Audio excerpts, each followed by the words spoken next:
Hi guys, Vinod here. ఈరోజు నేను మా మిస్సెస్ మా ఊర్లో జరిగే సంతకి అయితే వెళ్తున్నాము. ఈ సంత అన్నది ప్రతి సోమవారం జరుగుతూ ఉంటుంది. ప్రత్యేకంగా ఈ సోమవారం రోజున మాత్రం ఈ చుట్టుపక్కల ఉన్న గిరిజన ప్రజలందరూ ఈ సంతకు వచ్చి వాళ్ళకు కావాల్సిన నిత్యావసర సరుకులన్నీ తీసుకుని ఇంటికైతే వెళ్తారు. అదే కాకుండా వాళ్ళు పండించిన పంటలను కూడా ఈ సంతలో ఎర్లీ మార్నింగ్ తీసుకొచ్చి అమ్మటం అన్నది కూడా జరుగుతూ ఉంటుంది. యాక్చువల్గా మా ఊరు సంత అనేది చాలా అంటే చాలా చిన్నది కాబట్టి మా గిరిజన పంటలు అంతగా ఈ సంతలో తీసుకొచ్చి అమ్మరు. కానీ అరకు సంత కానీ, శంకరమెట్టు కానీ, లోతురి కానీ, కాశీపట్నం, డమ్కు ఈ సంతల్లో అయితే మా గిరిజనులు పండించిన పంటల్ని ఎర్లీ మార్నింగ్ 5-6 ఆ టైంకి తీసుకొచ్చి చాలా అంటే చాలా అమ్ముతారు.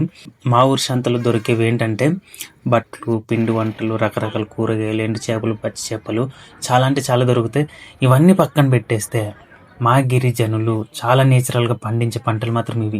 తీయ దుంపలు, షామ్ దుంపలు, ఎర్రకందులు, నల్లకందులు, బొబ్బర్లు, అలాగే ఇక్కడ కనిపిస్తున్నవన్నీ చాలా అంటే చాలా నేచురల్గా పండించినవి నేను బల్లగుద్ది చెప్పగలను. ఎందుకంటే మా గిరిజనులు ఎక్కువగా పండించే పంటలు కూడా ఇవే. అలాగే చాలా నేచురల్గా కూడా పండిస్తారు. ఇంకా చెప్పాలంటే చాలా విషయాలు ఉన్నాయి డీటెయిలింగ్గా చెప్పాలంటే. కాకపోతే నాకు ఇలా పబ్లిక్ ముందు, జనాల ముందు వచ్చి వీడియోస్ చేయాలంటే ఎందుకో తెలియని భయం, తెలియని సిగ్గు. అందుకనే ఇంకా మీకు డీటెయిలింగ్గా చాలా విషయాలు చెప్పలేకపోయాను. డెఫినెట్లీ మీరు ఈ వీడియోని ఒక లైక్ చేసి ఛానల్ని సబ్స్క్రైబ్ చేసుకుని నాకు ఒక చిన్న సపోర్ట్ అనేది ఇస్తే మీకు నచ్చేలా, మీరు ఇష్టపడేలా వీడియోస్ చేయడానికి నా చేతనైనంత వరకు నేను ప్రయత్నం చేస్తూనే ఉంటాను. అలాగే ఈ వీడియో మీద మీరేమనుకుంటున్నారో మీ అభిప్రాయాన్ని డెఫినెట్లీ కామెంట్ చేయండి. Thank you for watching.